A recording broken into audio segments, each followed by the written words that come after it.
When a man owns the whole world, the one thing he can never buy, and the very thing he craves most, is true love. And one of New York's most powerful mafia bosses dared to tear down his own empire just to find the answer to a single question. Did people love him, or the throne he sat upon? Before we begin the story, don't forget to hit the like button and subscribe to support us. We wish you a wonderful time enjoying the story. Dominic Marchetti had everything, except the one thing he could never be sure of, whether anyone loved him for the man he was, or only for the shadow of his power. That doubt grew so great that he turned himself, with his own hands, into a broken man with nothing left to give, just to see who would leave and who would stay. And his dream-perfect fiancée, the woman who in the very moment he proposed fixed her mesmerized gaze on the diamond instead of on his face, dealt him a fatal blow. But how cruelly ironic, amid the ruins of his life, the one who lit a spark of hope was the very person he had never once looked at. Her name was Cora Mercer, a poor housekeeper forever tucked away in the corner of the mansion's kitchen, a small and star-crossed soul, covered in wounds. On one side, silk and satin, yet utterly hollow. On the other, rags and ruin, yet true. And it was that girl, who seemed to have nothing in her hands but a heart, who was about to overturn the entire game and change the lives of everyone forever. Stay with us to find out what really happened.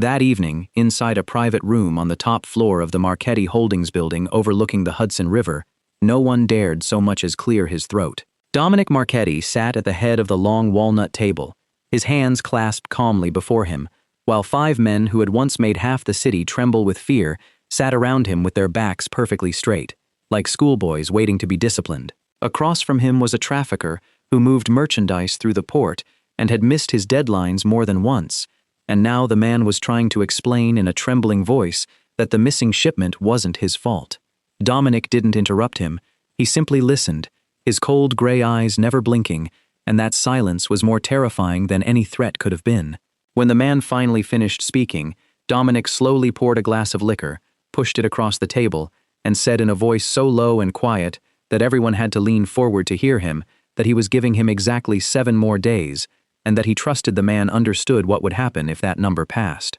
The man nodded frantically, gripping the glass with a hand slick with sweat, and when he stepped through the door, the entire room seemed to breathe again at once. Vince Russo, who always stood silently behind Dominic, allowed himself a faint smile, but Dominic didn't. He turned his gaze toward the wall of glass, where the city lights stretched endlessly beneath him, and for one brief moment, the most powerful man in the room looked strangely alone, like a king seated at the height of his throne, with no one beside him who truly wished to be there. He had everything a man could dream of, and he knew it, but the higher he climbed, the more he found himself surrounded by carefully measured smiles and handshakes filled with hidden intentions.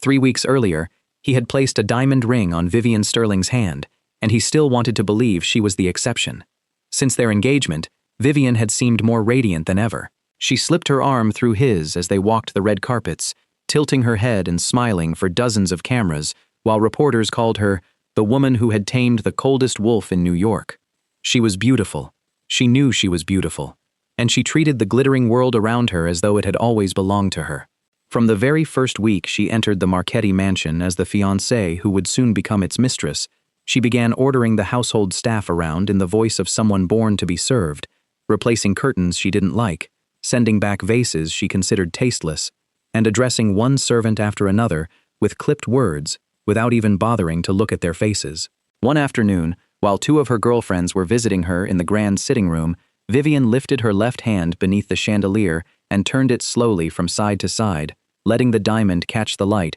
as she giggled about how much it was worth, how much larger it was than another woman's ring, and how jealous everyone would be when they saw it on her finger. Dominic happened to pass the doorway at that exact moment. She looked up, gave him the sweetest smile, and called him the love of her life, but her eyes rested on his face for barely a heartbeat before returning immediately to the glittering stone on her finger, like a child who couldn't look away from a new toy. He gave a slight nod, exchanged a few polite words with her guests, and continued on his way, and no one noticed that his footsteps faltered for half a beat in the hallway, or that somewhere inside him, something very small and very cold had quietly shifted. While Vivian floated through the mansion like a queen inspecting her new kingdom, there was another woman who moved through the same halls as though she were trying not to leave a single footprint, and her name was Cora Mercer. She rose before the sun did, slipping down to the kitchen while the great house still slept, and by the time the first orders of the day came barking down the corridors, she had already polished the silver, pressed the linens, and set fresh coffee to brew exactly the way each person in that house preferred it. Cora did everything with a quiet, careful precision, the kind that comes not from being taught, but from having learned, the hard way, that a girl with no one to protect her survives by being useful and by being invisible. She never spoke unless spoken to, never met anyone's eyes for longer than a heartbeat, and she had grown so used to being treated like a piece of the furniture that she scarcely flinched anymore when Vivian clicked her fingers at her without looking, or sent a plate back to the kitchen with a wrinkle of her nose and a comment about how one simply could not find decent help these days. Once, when Cora set a tray down a moment too slowly, Vivian sighed, as though the girl's very existence were an inconvenience, and told her friends, right there in front of her, that the poor thing was lucky to have a roof over her head at all. Cora only lowered her gaze, murmured an apology, and withdrew, and no one saw the way her jaw tightened for half a second before smoothing back into that practiced, weary calm. Silence, she had long ago decided, was the only armor that had never failed her. What none of them knew was that beneath the plain gray uniform, on a thin cord around her neck, Cora kept a small, worn charm, a little tin bracelet that had once belonged to a boy named Danny, and that whenever a passing maid chattered idly about her own brothers and sisters, or asked Cora in passing whether she had any family of her own, something in the girl's eyes would go dark and distant, like a candle guttering in a draught, and she would answer only that she used to, before changing the subject and busying her hands with work. She carried her grief the way she carried everything else, without noise, without complaint, tucked away where no one could use it against her. And so the days passed, with Cora fading into the corners of a house that had never once looked at her, until one gray afternoon when a young groundskeeper stumbled in from the garden clutching his hand, having gashed it open on a broken trellis, pale and frightened, while the other servants only fussed and told him to mind the floors. It was Cora who crossed the room without a word, who guided him to a chair and pressed a clean cloth to the wound, who cleaned it and wrapped it with steady, gentle fingers that clearly knew exactly what they were doing, murmuring to him softly all the while that he would be all right, that it looked worse than it was, that he was safe now. She never noticed that Dominic Marchetti had paused in the doorway. He had come down looking for Vince, and instead he found himself standing very still, watching this quiet, overlooked girl tend to a frightened boy with more tenderness than he had seen from anyone in that house in years, asking nothing in return, not even a glance of gratitude. He said nothing. He did not step inside. He simply looked at her for a moment longer than he meant to, the way a man might look at a single lit window in a dark street, and then he turned and walked away before she ever knew he had been there, carrying with him, without quite understanding why, the faint and unfamiliar warmth of what he had just seen. It was his mother who saw it first, the way mothers always do, and one evening she came to find him in his study, closing the heavy door behind her so that whatever passed between them would stay in that room. Bianca Marchetti had spent her whole life in the shadow world her late husband had built, had buried a Don and raised his heir, and there was very little left in this life that could slip past her. She sat across from her son, folded her hands in her lap, and asked him plainly whether he was truly certain about the woman he meant to marry. Dominic looked up, a flicker of impatience crossing his face, and told her that Vivian loved him, that she had proven it 100 times over. Bianca only smiled, the sad and knowing smile of a woman who had watched too many people lie with beautiful faces, and she said to him gently that a man like him was never short of women who smiled at him, but that a smile aimed at a crown was not the same as a smile aimed at the man beneath it. She told him that he loved with his eyes, and that eyes could be blinded by gold, that the girl looked at him and saw a kingdom, not a heart, and that he was too proud to see it. He rose from his chair, told her she was wrong, that she had never given Vivian a fair chance, but his mother did not raise her voice. She simply let his words fall into the quiet, and then said the thing that stopped him where he stood. "If you are so sure of her," she murmured, "then there is no harm in letting her believe you have lost everything, the empire, the money, the power, all of it, and then you watch, my son. You watch whether she stays or whether she runs, because love is tested in fire, not in silk, and a true heart does not need a throne to keep it warm." For a long moment Dominic said nothing, staring past her into some cold place of his own, and then, slowly, he told her something he had not told anyone. That for weeks now he had suspected a leak inside his own house, that someone had been feeding his movements and his schedules to Seamus O'Sullivan, the one rival who had been circling his territory like a wolf waiting for a wounded animal, and that he had lain awake more than one night trying to name the traitor. And as he spoke, a strange and terrible calm settled over him, because he saw all at once that the two questions were in truth a single question, that if he made the whole world believe the house of Marchetti had fallen,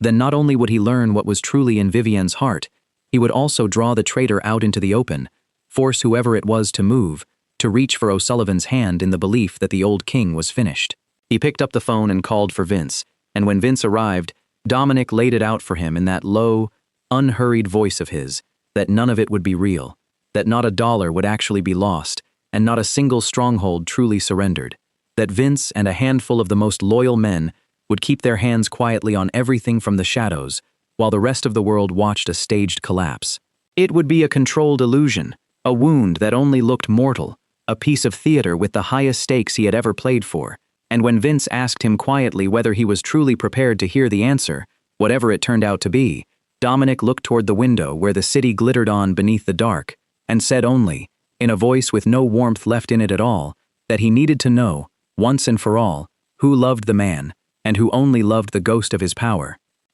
The trap was set into motion 3 nights later, and it began, as such things always do in that world, with a phone ringing in the dark. Somewhere across the river, in the small hours when the city finally quiets, there were sounds that neighbors would later swear they had heard. The screech of tires on wet asphalt, a scatter of sharp cracks that might have been an engine backfiring and might have been something far worse, and then nothing but the wail of a siren fading into the night. By dawn, the story had already begun to move, whispered first between the men who worked the docks, then carried on frightened tongues up through the ranks, that Don Marchetti had been caught in an ambush, that he had been gravely hurt, that no one knew whether he would live to see another week. The tale grew larger with every mouth that told it, the way fire feeds on dry grass, and Vince Russo made certain of that, letting the right words slip in the right ears, allowing the fear to spread unchecked, because fear was exactly what the plan required. Within a day, the whispers had hardened into something that felt like fact,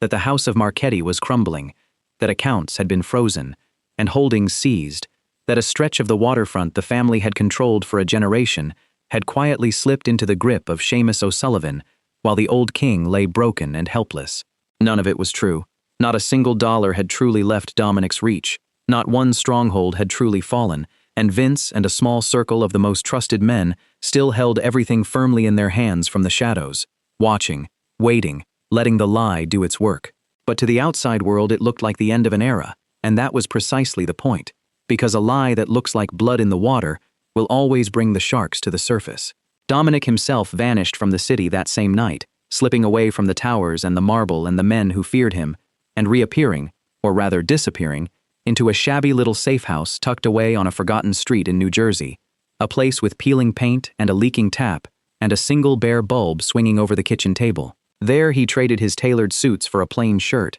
let a bandage be wrapped around a wound that did not exist, and settled into the role of a fallen man, a king without a crown, a giant brought low. He did not pace. He did not rage. He simply sat by the grimy window in the fading light, one hand resting on the arm of a worn chair, and looked out at the empty street, with a stillness that was almost frightening in its calm. Inside him there was no fear, and strangely, in that first hour, there was not even much sorrow, only the cold and patient focus of a man who has spent his whole life reading other people, a man who has finally arranged the board exactly as he wants it, and now has nothing left to do but wait. He thought of Vivienne, and of the way she had gazed at that diamond instead of at his face, and he told himself that soon he would know for certain. He thought of the traitor hiding somewhere behind a familiar smile, and he told himself that soon that face would show itself too. The pieces were all in place at last, the great and the small, the loyal and the false, and every one of them believed the game was over. Only Dominic knew that it had just begun, and so he waited there in the dim and shabby quiet, watching the door, ready to see who in all the world would come, and who would stay away.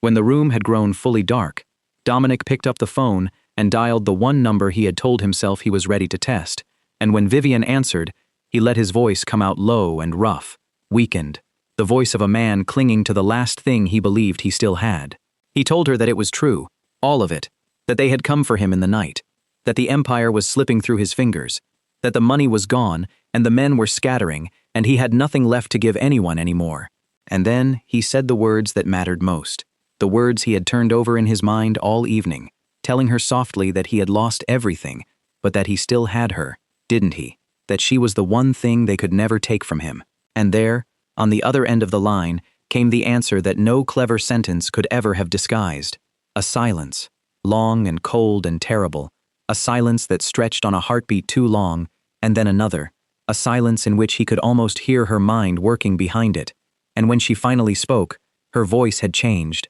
gone careful and thin, murmuring something about how sorry she was, how shocked, how she needed time to think, how she would call him soon, and then the line went dead. Dominic lowered the phone slowly and sat very still in the dark, and though his face did not move, something behind his eyes quietly closed like a door. Across the river, in the gleaming penthouse that Dominic's world had paid for, Vivian stood frozen with the phone still in her hand, and the thing that flooded through her in that moment was not grief, not fear for the man she was meant to love, but something far uglier and far more honest, a swift and instinctive calculation of loss. She saw it all in an instant, the future she had built her whole life around, collapsing like wet paper, the red carpets she would no longer be photographed on, the parties she would quietly stop being invited to, the friends who would begin to whisper the moment they smelled ruin on her, and she saw herself, in some cold imagined tomorrow, ordinary and forgotten, the woman who had almost married a king and ended up chained to a beggar. She actually shuddered. In the fantasy that had guided every step of her life, she was always the dazzling one at the center of the light. And in that fantasy there had never been room for a broken man in a shabby house, a man who could no longer buy the world she believed she deserved. And so, without a single tear for him, Vivian grabbed her coat and her keys and drove straight to her mother, because Camille Sterling was the only person alive who understood exactly the kind of arithmetic that was running through her daughter's head. She burst into the house breathless, told her mother everything in a rush of clipped and frightened words, and Camille, far from being distressed, simply set down her glass and grew very calm, the calm of a woman who had spent her life turning misfortune into advantage. The two of them sat together long into the night, heads bent close, and the problem they worked at was not how to comfort Dominic or how to stand by him, but how Vivian might slip free of him without staining her own name, how she could withdraw from a sinking man in a way that looked graceful, even kind, so that when the gossip started, it would paint her as the poor girl who had been left with no choice, rather than the woman who had abandoned her fiancé the moment his fortune failed. Camille smiled her thin smile and told her daughter not to worry, that there was always a clever way to walk away clean, that a woman only had to be patient and let someone else do the dirty work for her. And Vivian, listening, felt the fear in her chest slowly give way to relief, never once pausing to wonder what kind of heart it took to sit in the warm and plot an escape while the man who loved her sat alone in the dark, believing he had lost everything but her.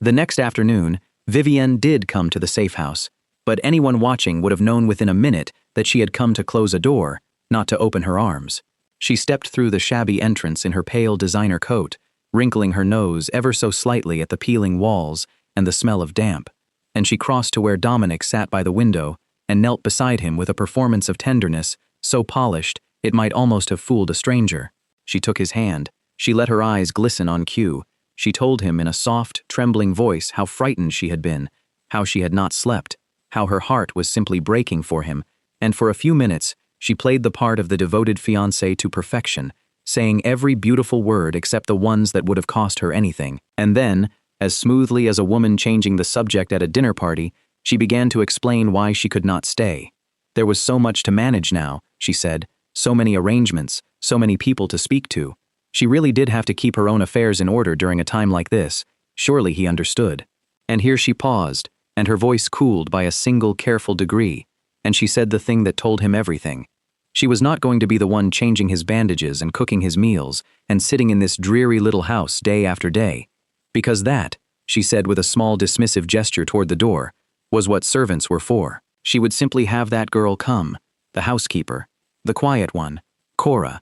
She would have Cora sent over to look after him, since looking after people was, after all, the girl's job, and that way Dominic would be well tended to, and Vivienne would be left free to attend to more important things. She said it lightly, as if she were arranging for someone to water the plants, and there was not the faintest tremor of shame in her, no awareness at all that she had just handed the man she was meant to marry over to hired hands like a piece of inconvenient luggage. It was colder than any slap, colder even than a clean goodbye, because a goodbye at least would have acknowledged that he was a person worth leaving, and what she had done instead was quietly decide that he was no longer worth her time. Then she rose, smoothed her coat, pressed a quick and weightless kiss somewhere near his cheek, told him to get well soon in the same tone one might use with a distant acquaintance, and walked out into the daylight without once looking back. Dominic sat very still after the door clicked shut, listening to the click of her heels grow fainter and then vanish, and for a long while he did not move at all.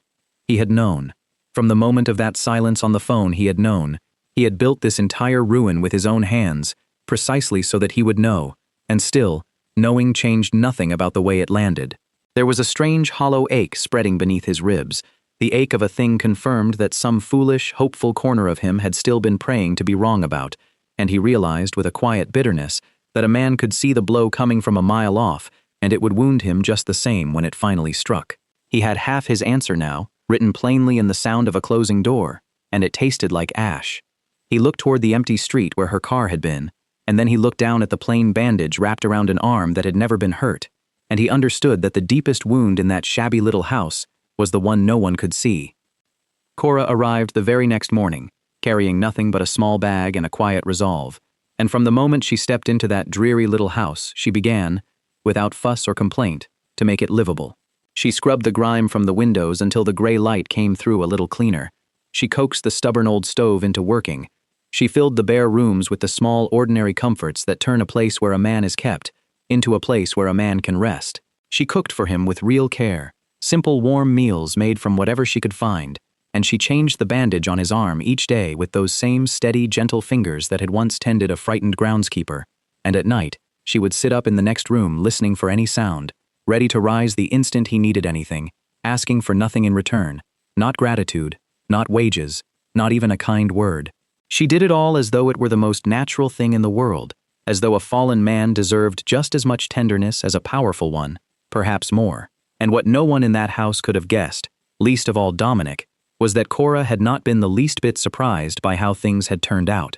She had lived under the same roof as Vivian Sterling for months, had felt the sharp edge of that woman's contempt day after day, had watched her treat every person beneath her as something to be used and discarded, and somewhere deep down Cora had always known, with the grim certainty of someone who has learned to read cruelty the way others read the weather, that when the day of testing came, Vivian would vanish like smoke. She had known, and yet she said nothing of it, not a single word, because it was not in her to kick a man who was already down, nor to dress up her own quiet kindness in the ugly clothes of revenge. She had not come to prove Vivienne wrong or to settle any private score. She had come because a human being was suffering and alone, and because she, of all people, knew what that felt like, and that was the whole of it. Only once did the careful wall she kept around herself so much as tremble, and it happened on an ordinary evening as she was clearing away his untouched supper. Dominic, staring into the middle distance with that hollow look he had worn since the door had closed on him, murmured almost to himself,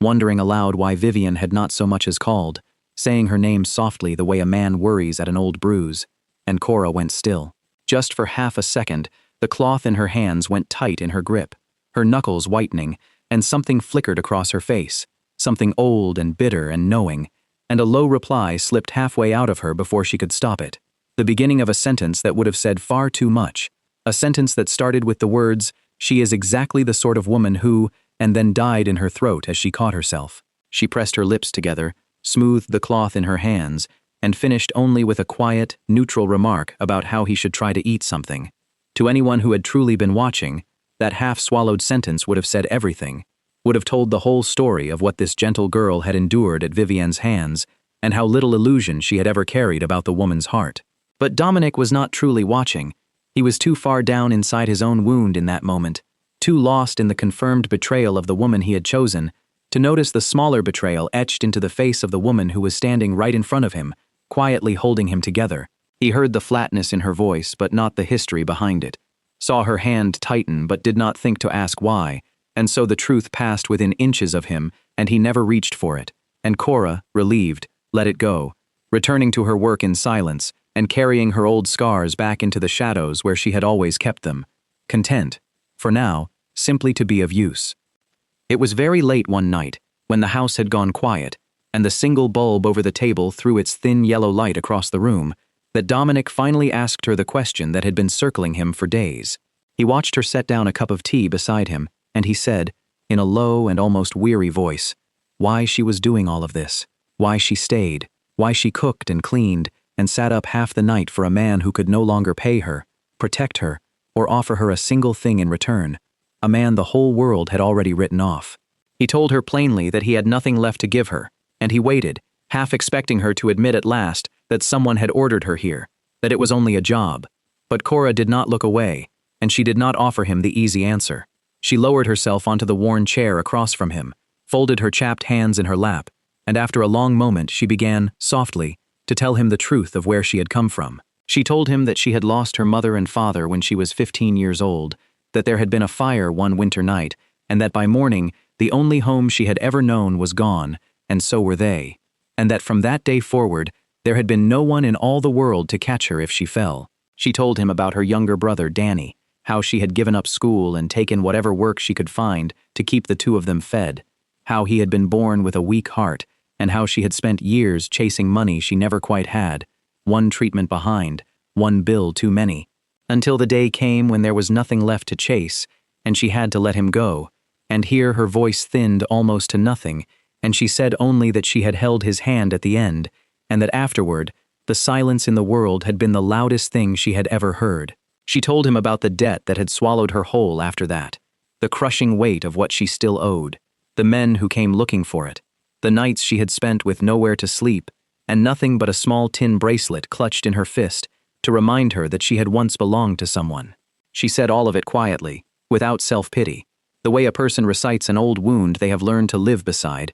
and not once, not for a single word of it, did she mention Vivian. Did she let slip so much as a hint of the cruelty she had swallowed inside the walls of that very household, because her grief was one thing, and her grievances were another, and she had never in her life used the first to excuse the second. And as she spoke there rose in her, unbidden, the small, stubborn dream she had carried through all of it, the picture she reached for on the worst nights, a little kitchen somewhere with warm light and the smell of bread, a place that was hers, where no one would ever again click their fingers at her or look straight through her as though she were not there, a place where being kind did not make her a fool, and being poor did not make her nothing. She did not describe the dream aloud, she only let it warm her for a moment behind her eyes, before she folded it away again. Then she looked at Dominic directly, and she gave him the only answer that had ever really mattered, telling him gently that she stayed because she knew, better than most, exactly what it felt like to be cast aside by the whole world, and that she would not,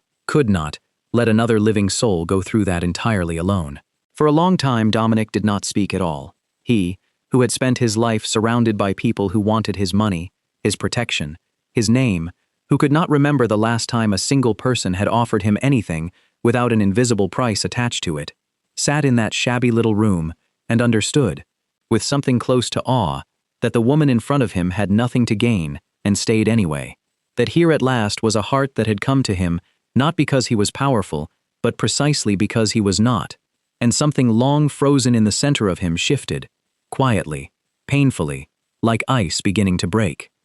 While that quiet warmth was kindling in a shabby house across the river, Vivian Sterling was living as though the man she had promised to marry had simply ceased to exist. Within days of walking out of that safe house, she was back on the party circuit as if nothing had happened, gliding into rooftop lounges and gallery openings on the arm of one wealthy stranger after another, laughing a little too brightly, letting herself be photographed beside men whose names she barely bothered to remember, moving through the nights as if she had never worn Dominic's ring at all. And yet, for all her performance of a woman moving on, there was one telling little ritual she kept entirely to herself. Alone in her room, behind a locked door, she would open the velvet cases and the silk drawers where she kept everything Dominic had ever given her, and she would take the pieces out one by one, the bracelets, the earrings, the watch, and above all the great diamond ring, and she would polish them tenderly with a soft cloth, and hold them up to the light, and slip them on, and turn before the mirror with a slow, hungry admiration in her eyes,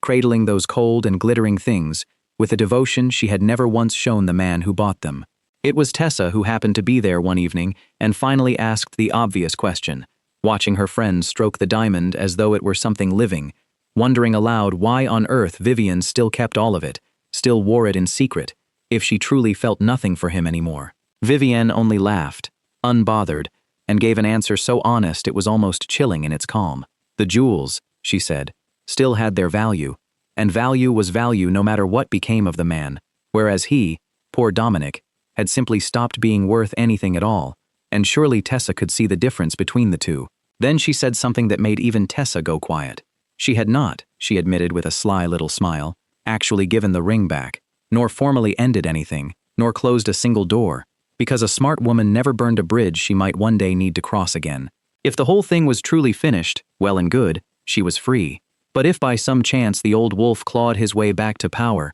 if the empire everyone had buried turned out to have some life left in it, then she intended to still be standing close enough to reach for his hand, and weep about how she had never stopped believing in him. She was, in other words, betting on both outcomes at once, keeping her losses cut and her options open, treating the love she had once sworn to him as nothing more than an investment to be hedged. To Vivian, feelings had never been anything else, only currency, only leverage, only a game of positioning played for the highest possible return. And beneath all of it lay the fantasy that had always driven her, the one she returned to whenever she closed her eyes, a vision of herself forever at the dazzling center of some brilliant light, adored, envied, draped in wealth and glory. In that vision there was always a powerful man at her side, but his face was never fixed, never truly Dominic's, never truly anyone's, only a blurred and interchangeable shape, because the man had never really mattered to her at all.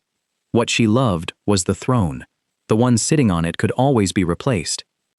It was Vince who brought the last piece of the puzzle to the safe house, arriving after dark with a grave face and a small recorder in his coat pocket, and what he had to say turned the whole affair from a matter of the heart into something far more dangerous. He told Dominic, choosing his words with care, that the leak they had been hunting for all those months had finally shown its face, and that the face was one Dominic knew intimately. Vivian had been seen, more than once now, slipping into quiet meetings with Seamus O'Sullivan, and these were not the frightened, grieving visits of a woman whose fiancé had fallen. They were negotiations. Vince laid it out plainly, that it had been Vivian all along who had been feeding Dominic's movements and schedules across the river, that her betrayal was not something that had begun the night the empire seemed to crumble, but something that stretched back well before it, and that now, believing the House of Marchetti finished, she had simply stopped hiding it and gone openly to O'Sullivan to trade whatever she knew, whatever she still had, for a secure and glittering place at the new king's side.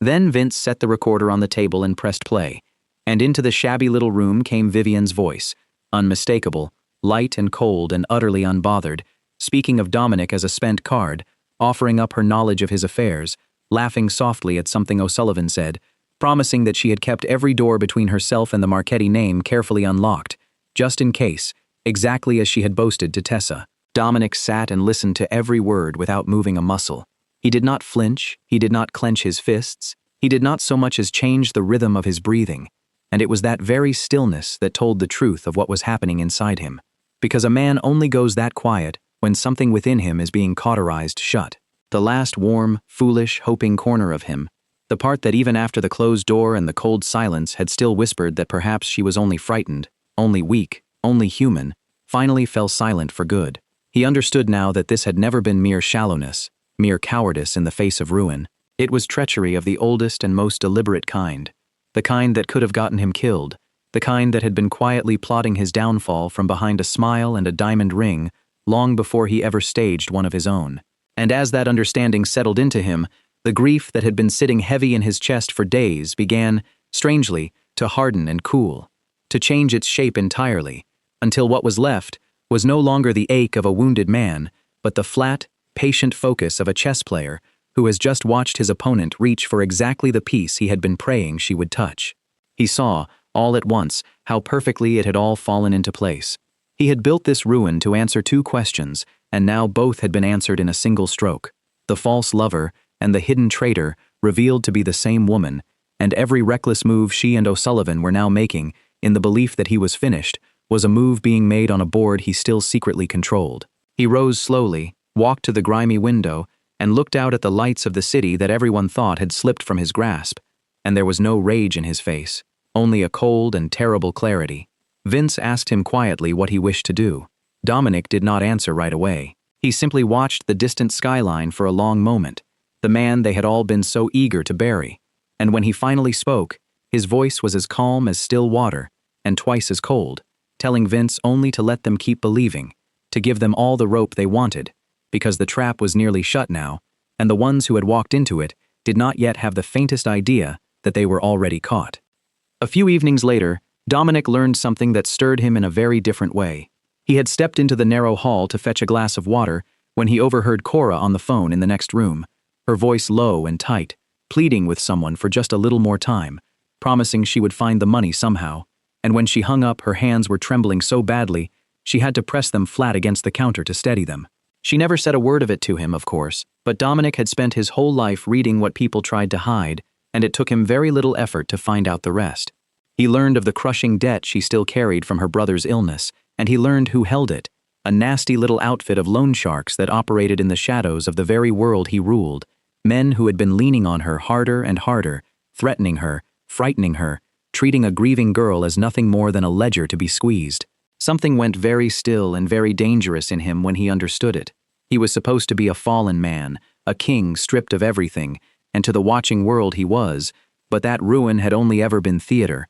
and beneath the illusion, his true reach remained as long as ever, held quietly in trust by Vince and the loyal few. And so, without a single word to Cora, he used it. A message passed down a hidden chain, a name spoken to the right people, and by the next morning, the matter was simply finished, the debt erased as though it had never existed. The men who had been tormenting her warned, in terms they would not soon forget, to never come near her again. He arranged it all so carefully that it left no trace back to him, partly to protect the fragile lie of his downfall, but far more because he did not want her to know. He did not want her gratitude, did not want her to look at him differently, did not want the pure thing growing between them to be muddied by any sense of owing. He wanted only for her fear to lift, and it did. Cora never understood how or why, only that the threatening calls stopped coming, that the shadow that had hung over her for years was suddenly, inexplicably gone, and she wept quietly that night out of a relief she could not explain, never once imagining that the broken man she was caring for had been the one to quietly lift the weight from her shoulders. It was love spoken not in promises but in deeds, given freely and in silence, and it asked for nothing back. That same week, on a quiet evening, she knelt to change the bandage on his arm, as she did each day, and as her gentle fingers worked and his eyes rested on her bent head, she began, almost shyly, to speak of the little dream she had never told anyone. A small house of her own someday, she said softly. Nothing grand, just somewhere with a bit of a garden where she could grow things. A place with warm light in the windows where she could finally sleep through the night without listening for footsteps at the door. A life, she said, where she was simply allowed to be safe. And when she looked up to find him already watching her, their eyes met and held for a long, unguarded moment, and neither of them looked away, and in that shabby little room, over a wound that was not real, something entirely real, quietly took root. When Dominic went to his mother to tell her all that had happened, Bianca listened in silence and then gave him one last piece of counsel, the counsel of a woman who understood that some truths must be spoken aloud in front of witnesses before a heart can finally be free of them. Go to the Sterlings, she told him, present yourself to the family, and tell them plainly that even now, ruined as they believe you to be, you still wish to go through with the wedding. If the girl truly loves you, she will take your hand, and if she turns you away, then let her do it to your face, so that there can never again be any doubt in you about what she is. And so, a few days later, having let it be known that the wounded Don was slowly recovering enough to move about, Dominic presented himself at the Sterling home, walking in without the armor of his wealth, a man asking to be chosen for himself alone. He found the family in their grand sitting room, and he spoke simply and without pride, saying that he had come to tell them he had not changed his mind, that he still intended to honor his promise to Vivienne, that he wished to marry her as they had planned. For a moment, there was a heavy silence. Then Richard Sterling, Vivienne's father, a man in whom some decency had somehow survived the ambition of his household, rose to his feet, with something like relief and gladness in his eyes, and said that he was glad to hear it, that Dominic was a good and honorable man, that a promise was a promise, and the family would of course stand behind the marriage. But before he could say another word, Camille cut across him, her arms folded, her mouth twisted into a thin, cold line, and Vivian, sitting stiffly on the sofa, had gone pale, her eyes fixed anywhere but on Dominic's face. She swallowed hard, and then she said it, in a voice she tried to keep steady, and only managed to make brittle, that she was sorry but she simply could not do this, that she could not throw her life away chained to a man who had already had his time, and lost it, that she was still young, and had her whole future ahead of her, and that future could not be spent tending the ruins of his. Her mother nodded along beside her, adding coolly that they were all very sorry for his misfortune, truly, but that surely he could understand, and that he would no doubt find some other woman better suited to his changed circumstances. The words landed in the room like stones. Richard's face fell, and he looked at his wife and daughter as though seeing something in them he had spent years refusing to see, but he said nothing more, and the two women held their ground, unmoved. Dominic did not argue. He did not plead. He simply stood there and received it, this thing he had walked in already knowing he would receive. Yet, to his own quiet realization, there was no wound this time. The man who might have bled for her had already died the night he heard her voice on that recording. What settled beneath his ribs now was not the sharp twist of a broken heart, but a profound, freezing calm, the absolute stillness of a lock clicking shut forever. It was a cold release, the quiet death of his very last ounce of mercy for the sterling name. He looked at Vivian, his face a perfectly composed mask, offering her nothing but the silent, final judgment of a king whose verdict had just been sealed.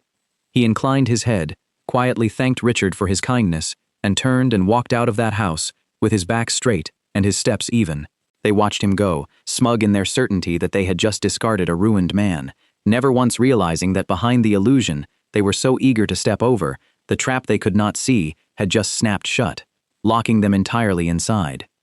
He returned to the safe house in the early evening, and Cora, who knew nothing of where he had been, greeted him the way she always did, quietly and without questions, and set before him a bowl of hot soup she had made, telling him softly that he should eat while it was warm. He looked at the steam rising from the bowl, and then he looked at her, at this woman who had asked him for nothing and given him everything, and something in him that had been slowly making up its mind for days finally settled. He asked her to sit, and when she did, puzzled, he reached into his pocket and drew out a small worn ring, not the great cold diamond that had once dazzled a woman who loved diamonds, but a plain and simple band that had belonged to his mother, warm from being carried close to him, and he held it out across the table and asked Cora to marry him. For a moment she simply stared at it, and then at him, as though the words had not fit through the door of her understanding, and when they finally did, her first instinct was not joy, but a rush of quiet panic. She did not answer. She could not. Inside her,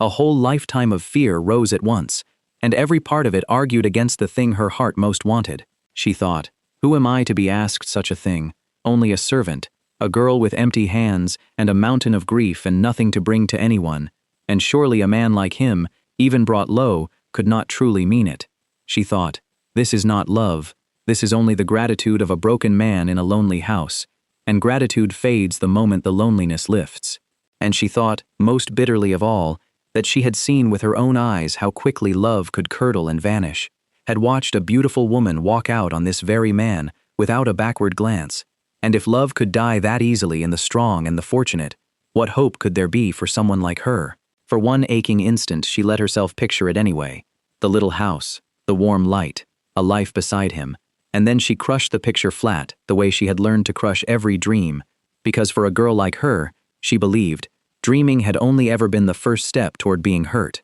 But Dominic saw all of it moving across her face, and before she could refuse him, he began, quietly, to speak, and it was as though he were answering each of her fears one by one, though she had spoken none of them aloud. He told her he had nothing to offer her in the way the world measured such things, that he was, as far as she knew, a ruined man with a bandaged arm in a rented house, and that he was not going to stand there and promise her riches or comfort or safety he could not guarantee. He told her he was broken, and that he knew it, and that he was not asking her to save him. He told her that he was not doing this out of gratitude, that gratitude would have been a small and shabby thing next to what he actually felt, and that the truth was that in his whole life full of people who had only ever seen his power, she was the first who had looked at him and simply seen a man, and that he had not known how starved he was for that until she gave it to him. He did not ask her to lean on him. He said he was asking whether they might build something together, the two of them, a place where neither of them would ever have to be afraid again. And then he looked at her,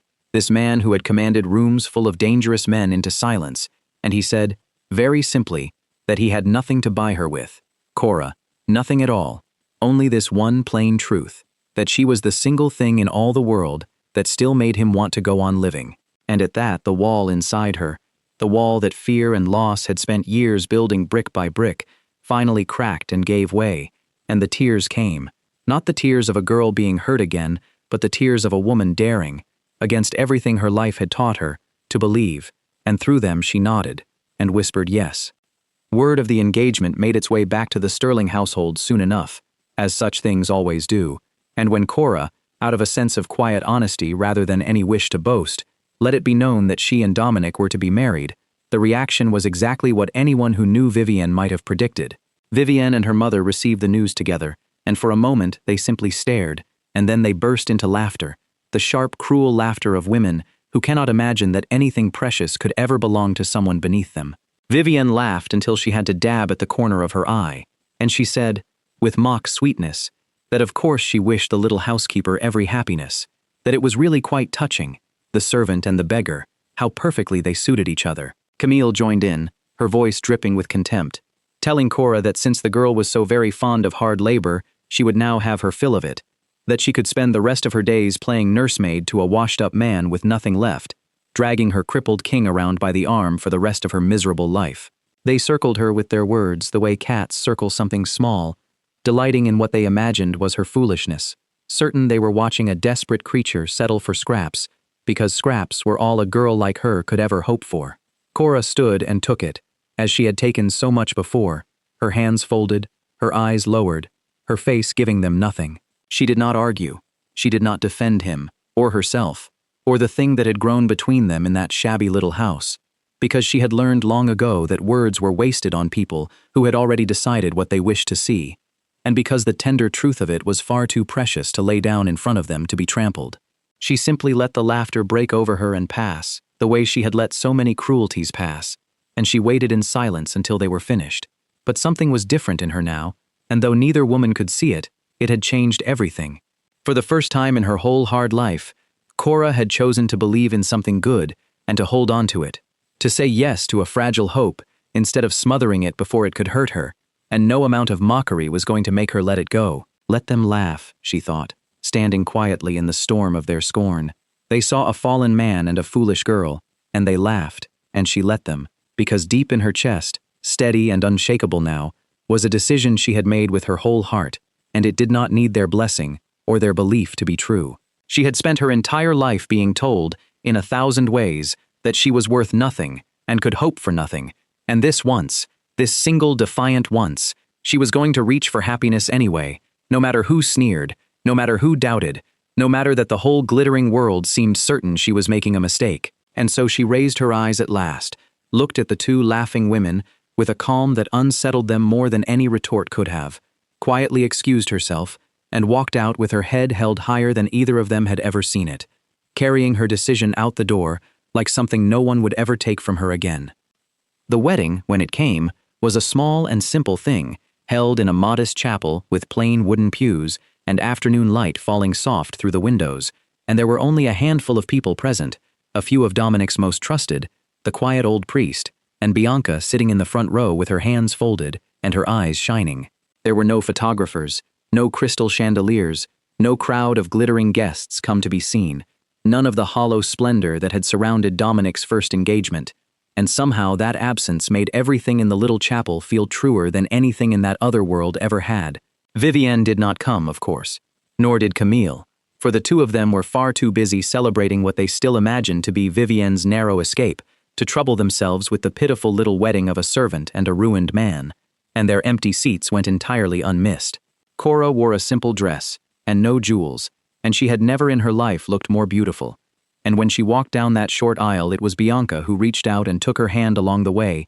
and pressed it warmly, whispering to her that she was welcome, that she was wanted, that from this day she was not a servant in that family but a daughter of it. Those few words nearly undid Cora entirely, for no one had called her family, had claimed her as their own, since the winter she was 15 years old, and she had to blink hard against the sudden sting behind her eyes as she took her place at Dominic's side. He looked at her the way no one had ever looked at her, not through her, not past her, but at her, wholly and without condition. And when they spoke their vows in that quiet room, his voice did not falter, and neither did hers. And yet, even in the very middle of her own happiness, Cora could not entirely silence the small, frightened voice that had kept her alive through so many hard years, the voice that had learned never to trust anything good. And as she stood there in the warm light with her hand in his, some part of her hovered a little outside the moment, watching it, hardly able to believe it belonged to her. It all felt almost too gentle, too kind, too much like the very dream she had spent her life crushing before it could crush her. And a thin thread of unease ran quietly beneath her joy, a whisper that things this beautiful did not happen to girls like her, and never lasted when they did. She kept waiting, without quite meaning to, for the floor to fall away, for the light to turn out to be a trick, for someone to laugh and tell her it had all been a mistake, because that was what life had always taught her to expect. But the floor did not fall away. Dominic slid his mother's plain, warm ring onto her finger, and the priest spoke the final words, and the small gathering smiled, and Bianca wept softly with happiness, and nothing shattered. For one long, trembling moment, Cora let herself simply stand inside the joy of it, fragile and disbelieving, and grateful beyond words. A girl who had lost everything, now being handed something she did not dare to name, and she told herself, cautiously, that perhaps, just perhaps, she was finally allowed to keep it, even as that old wary corner of her heart went on quietly holding its breath, waiting to see whether the dream would hold.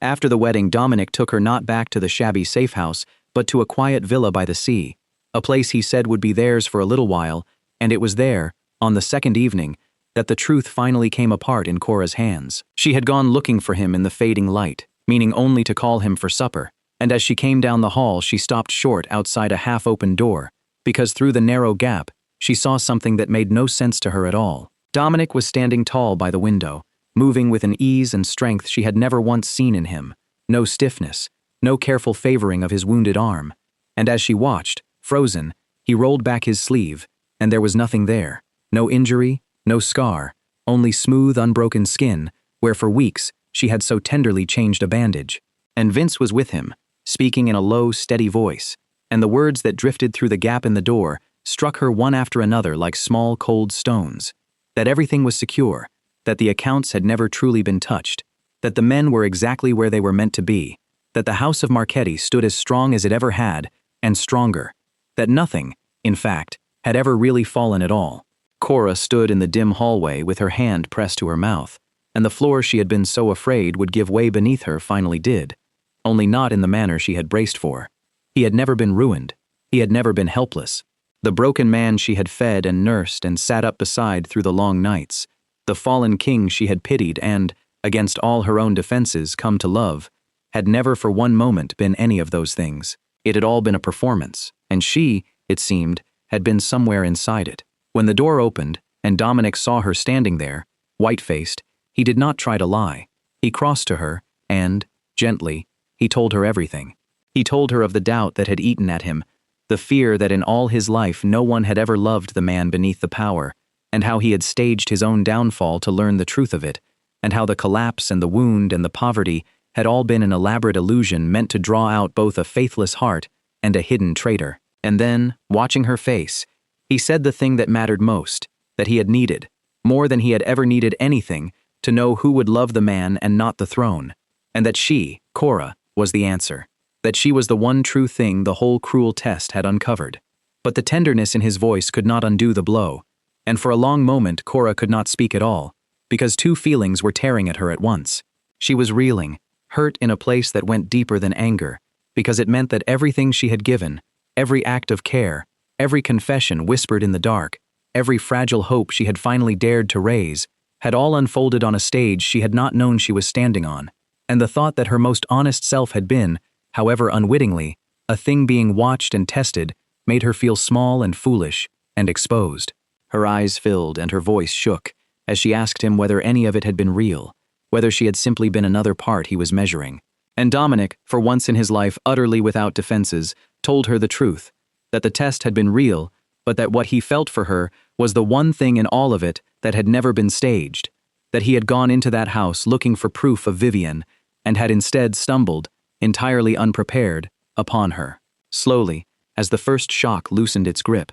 Cora began to understand the shape of what he had lived with, the terrible loneliness of a man who could never be sure of a single smile aimed his way, and she saw why a soul that wounded might build so desperate a trap, simply to find one honest heart. The hurt did not vanish, it would take time to fade, but standing there in the dim hall, looking at the man who had lied about everything except the way he felt about her, she found that beneath the ache, there was something steadier and warmer rising to meet it, and her clenched hands slowly opened, and she let him take them. It was Tessa who saw them first, quite by accident, a few days later. She had been crossing the lobby of one of the city's finest hotels when she stopped dead in her tracks, because there, moving through the room with all his old command, was a man everyone had spent weeks insisting was finished. Dominic Marchetti looked nothing like the broken king the whole city had buried. He stood tall and unhurried, immaculate in a dark suit, and the people around him bent toward him the way they always had, with that mixture of deference and fear that power alone commands, and it was plain in an instant that whatever ruin had been whispered about, this man had not lost a thing. And on his arm was a woman Tessa almost failed to recognize, a woman glowing with a quiet, settled happiness, and it took her a moment to understand that it was the little housekeeper, Cora, transformed not by finery, but by something far harder to fake, the look of a person who is deeply and truly loved. Tessa stared, unable to make sense of it, and then she snatched up her things and hurried out, her heart pounding, and drove straight to Vivian, because news like this could not wait. She burst in breathless and blurted it all out in a rush, that she had seen Dominic, that he was well, that he was powerful, that nothing about him was fallen at all, and that Cora was beside him looking for all the world, like a woman who had everything. Vivian went very still. The color drained from her face, and for a moment she simply could not speak, could not fit the words into the neat picture she had painted of her own clever escape. It was not possible. She had walked away from a ruined man, a spent card, a beggar, and now she was being told that the beggar had never existed, that the throne she had so coolly abandoned had been standing solid all along, and that the servant she had laughed at was sitting on it in her place. The shock lasted only a moment, though, because beneath Vivian's beauty had always lived a mind that thought in nothing but angles and advantages, and almost at once that mind began to turn. She was not heartbroken. She did not spare a single thought for what she had done to him, or for the tenderness she had thrown away. What surged up in her instead was the old greedy calculation, sharpened now by the sight of everything she had lost, and with it came a dangerous, seductive certainty. She had never given the ring back. She had never formally ended things. She had, as she had bragged to Tessa, deliberately left every door unlocked, and now, she told herself, that patience was about to pay off. Now the bridge she had refused to burn would carry her right back across. She convinced herself, with the swift ease of a woman who has always mistaken her own wants for the shape of the world, that a door left ajar was the same as a door held open for her, that Dominic's silence was opportunity rather than judgment, that a man who had once knelt to her could surely be made to kneel again. She did not see, could not see, that what she took for a lingering chance was only the ghost of one, an illusion built entirely out of her own vanity. And so, without a flicker of doubt, she rose, gathered herself, and hurried out to reclaim what she was certain still belonged to her, walking with quick, eager steps straight toward the very trap she had helped to build. Vivian arrived at the villa with her performance already prepared, and the moment the door opened she poured it out, rushing toward Dominic with tears that came on command, seizing his hands, telling him in a trembling, breathless voice how relieved she was to see him well, how she had never truly stopped loving him, how she had been weak and frightened, and above all, misled. It was her mother, she wept. It was Camille who had filled her head with poison and pushed her to leave, who had frightened her into abandoning the only man she had ever wanted. And if only he could understand that none of it had been her own true heart, surely he could forgive her. Surely they could begin again. Dominic did not pull his hands away in anger. He simply let them lie cold and unmoving in hers until the wrongness of it silenced her, and then he stepped back, and when he spoke, his voice was quiet and even and utterly without warmth. He told her there was no need for the tears, because he already knew everything. He told her that the ruin she had fled from had never been real, that the ambush, the fallen empire, the helpless wounded man, all of it had been a stage he had built with his own hands for one purpose, to see who loved the man and who only loved his crown, and that she had answered that question the night she let a silence stretch too long on the telephone. And then, watching the color leave her face, He told her the second thing, the thing she had thought safely buried, that he knew about O'Sullivan. He knew about the meetings, knew she had been the one feeding his movements to his enemy long before he ever staged a downfall of his own, knew every word she had spoken in the belief that no one was listening, and that her betrayal had not merely been the shallow cowardice of a woman fleeing a poor man, but something far colder and far more dangerous. Vivienne's practiced tears dried in an instant, and there was nothing left in her face but the dawning horror of someone who realizes, far too late, exactly what game they have been playing and exactly who has been holding the board the entire time. For as Dominic spoke, the ground was already giving way beneath the little empire she had gambled her future on.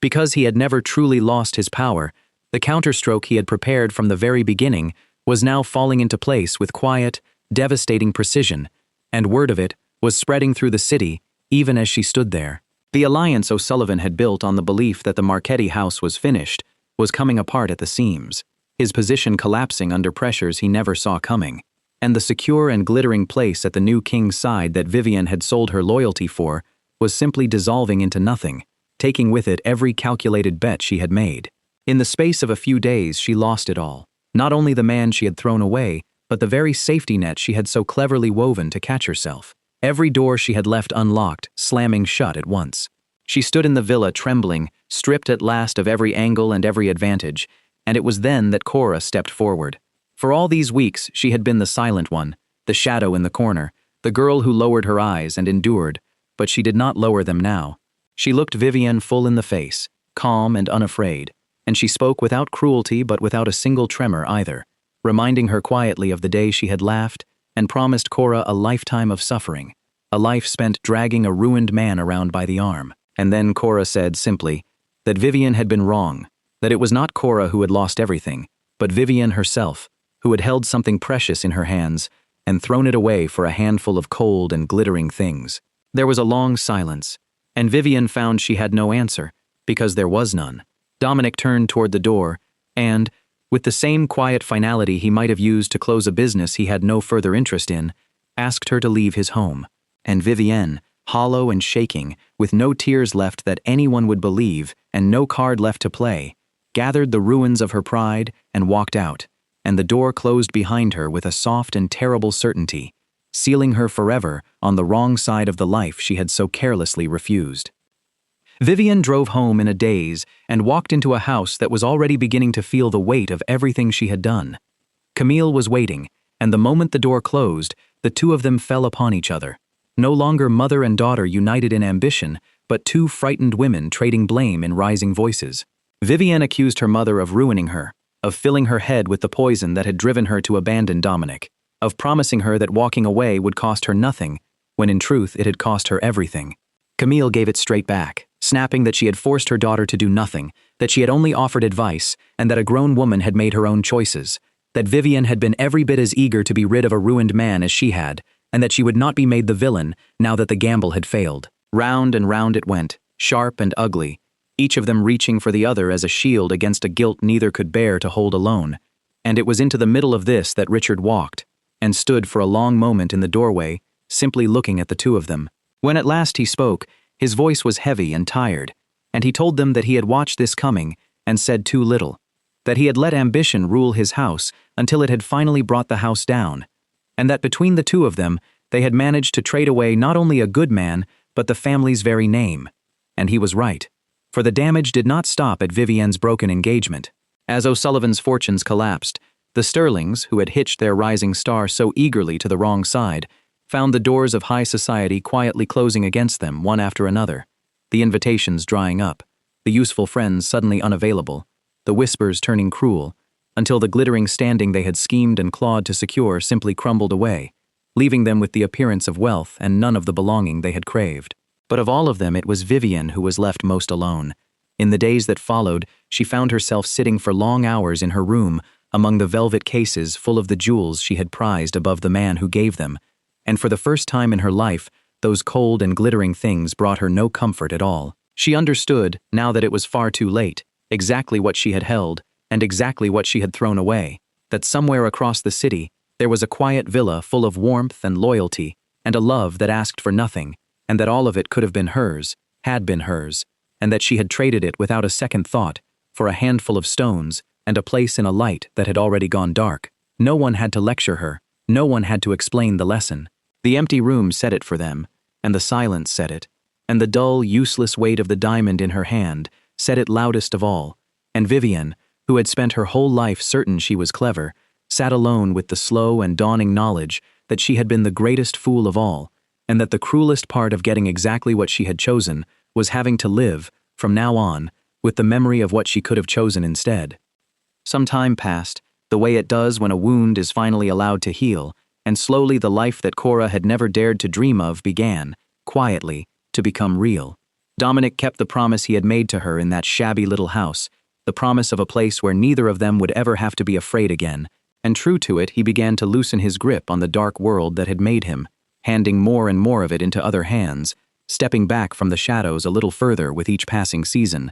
because he had discovered that there was something he wanted far more than power, and that something was the woman who slept beside him and the ordinary peace they were building together. They found a house, not a fortress and not a palace, just a warm and gentle home with wide windows that let the morning in, and around it, at last, the garden Cora had once described to him in a voice barely above a whisper, and she planted it with her own hands and watched things grow. And on quiet evenings, she would stand in a small kitchen filled with warm light and the smell of bread, and marvel that the very picture she had once crushed inside herself, certain it would only lead to pain, had somehow come true after all. Bianca visited often and filled the house with laughter, doting on the daughter she had claimed at the altar, and in time, there came the greatest blessing of all, a new life, a child, a small heartbeat that turned the two of them from a couple into a family, and when Cora held that child for the first time, she wept, not the old tears of grief that she had carried for so long, but tears of a joy so complete she hardly knew what to do with it, for the girl who had lost her mother and father to a winter fire, who had held her brother's hand at the end and been left with nothing but a small tin bracelet and a lifetime of silence, finally, after all of it, had a family of her own again, people who were hers and to whom she belonged, and no one would ever again look straight through her as though she were not there. And far across the city, in a room grown cold and quiet, Vivian came upon a photograph of them, the three of them together, radiant and whole, Dominic with his arm around a wife who glowed with contentment, the child between them, a family so plainly and simply happy that it needed no jewels and no crowd to prove its worth. And as she looked at it, something inside her finally broke, and she wept. Not the practiced tears she had once summoned so easily, but real ones, bitter and far too late, because she understood at last with perfect clarity that everything in that picture could have been hers, that she had held it in her hands and let it fall, and that no fortune she might ever chase again would fill the space where it should have been. For love, in the end, is tested not in silk but in fire, and the one who walks away when the flames rise loses the very thing most precious of all, while the one who stays, who gives without counting the cost, is the one who is finally, fully rewarded. Thank you so much for staying with us, all the way to the end of this story, and if it touched your heart even a little, please take a moment to subscribe to our channel and to like and share this video, so that we can keep bringing you moving stories like this one every single day. We would love to know how this story made you feel, so please leave a comment and share your thoughts with us, because there is nothing we treasure more than hearing what stirred in your heart as you listened. And from all of us here, we wish every single one of you watching good health, a joyful life, and peaceful, happy days ahead. Goodbye for now, and we look forward to seeing you again in the next video.